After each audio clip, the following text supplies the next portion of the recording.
দেখেন আপনাদের mid term পরীক্ষার জন্য আমি সাজেশন দিচ্ছি, তো এই সাজেশন অনুযায়ী পড়াশোনা করবেন। তো প্রথমে লেকচার 1 আসেন।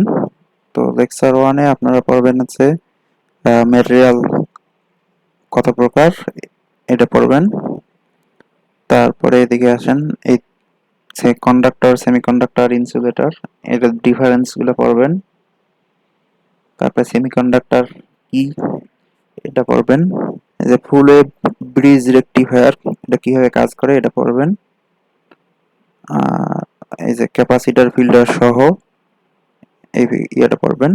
রেকটিফায়ার এফিসিয়েন্সি, এই অংশটা পড়বেন। তারপরে এই যে পিক ইনভার্স ভোল্টেজ, এটা পড়বেন।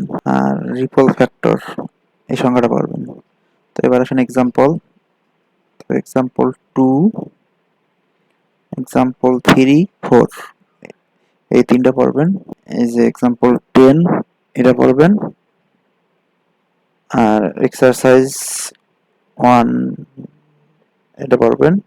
এক্সারসাইজ 2, এটা পড়বেন। তো এবার আসেন লেকচার 2। তো এখানে জাস্ট জেনারেটর কি, এটা পড়বেন।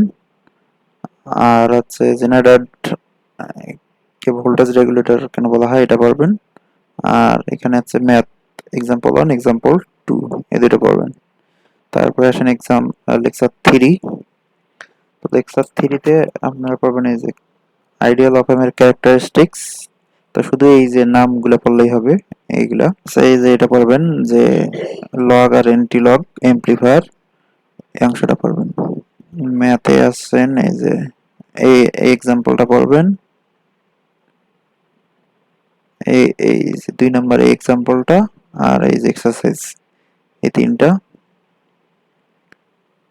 তারপরে এদিকে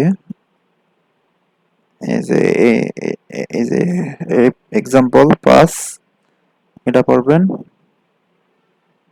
এই যে এক্সারসাইজ, এটা পড়বেন। এক্সাম্পল 7, এক্সাম্পল 8, এইগুলো পড়লেই হবে মোটামুটি।